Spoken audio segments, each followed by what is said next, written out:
एक और अहम खबर आपको देंगे। पीपल्स पार्टी के मुस्लिम लीग नून के साथ पॉलिसियों पर तहफ़्फ़ुज़ात सामने आए हैं। बिलावल भुट्टो ज़रदारी की वज़ीर आज़म से मुलाकात तय हो गई है। ज़रा ऐसा बता रहे हैं, आपको बताएं कि मुलाकात आज शाम वज़ीर आज़म हाउस में होने का इम्कान है, जबकि बिलावल माशी पॉलिसियों पर तहफ़्फ़ुज़ात का इजहार करेंगे। इससे कबल भी अपने नाज़रीन को बताएं कि बार बार पीपल्स पार्टी की जानिब से इस मामले पर तहफ़्फ़ुज़ात का इजहार किया गया है और इस सिलसिले में आज ये अहम मुलाकात होने जा रही है। वज़ीर आज़म शहबाज शरीफ के साथ मुलाकात होनी है। इस हवाले से अपडेट कर रहे हैं कि बिलावल मौशी पॉलिसियों पर तहफ़्फ़ुज़ात का इजहार करेंगे, जबकि पंजाब में मुआहदे पर अमल दरामद न होने पर तहफ़्फ़ुज़ात का इजहार किया जाएगा। इससे कबल भी बिलावल भुट्टो ज़रदारी की जानिब से और साथ ही साथ सदर आसिफ अली ज़रदारी की जानिब से भी ये अहम मामला ज़ेर बहस आया है। बात करेंगे, मलिक सईद हमें ज्वाइन कर रहे हैं। बताइएगा इस हवाले से क्या अपडेट सामने आ रही है सईद?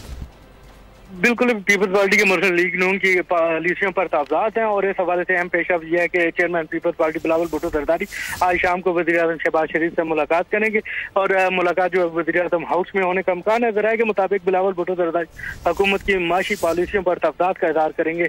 इसके अलावा मुस्लिम लीग नून की जानिब से दोहरी पॉलिसियाँ अपनाए जाने पर भी तबादला ख्याल होगा कि मुस्लिम लीग नून की जानिब से पंजाब में रिलीफ पैकेज दे दिया है पंजाब हुकूमत की जानिब से, जबकि वफाक जो है वो IMF का रोना रो रही है कि IMF ने सब्सिडी देने पर पाबंदी की हुई है। पीपल्स पार्टी ज़राए का कहना है कि अगर IMF की पाबंदी है तो पंजाब में कैसे रिलीफ पैकेज दिया जा रहा है, जबकि बिलावल भुट्टो ज़रदारी जो है वो सब्सिडी के हवाले से भी पूछेंगे कि जो हुकूमत की जानिब से तरक्याती बजट पर कट लगाया गया उसकी सब्सिडी को कहाँ इस्तेमाल किया जाएगा। इसके अलावा जो है पंजाब में तहरीरी मुआहदे पर भी बातचीत होगी कि पीपल्स पार्टी ज़राए के मौक़िफ़ ये सामने आया कि अभी तक जो है वो मुस्लिम लीग नून की जानिब से तहरीरी मुआहदे पर कोई भी अमल दरामद नहीं किया जा सका।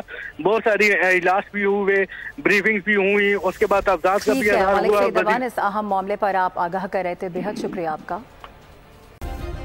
सब्सक्राइब करें और बेल दबाएं ताकि कोई खबर रह न जाए।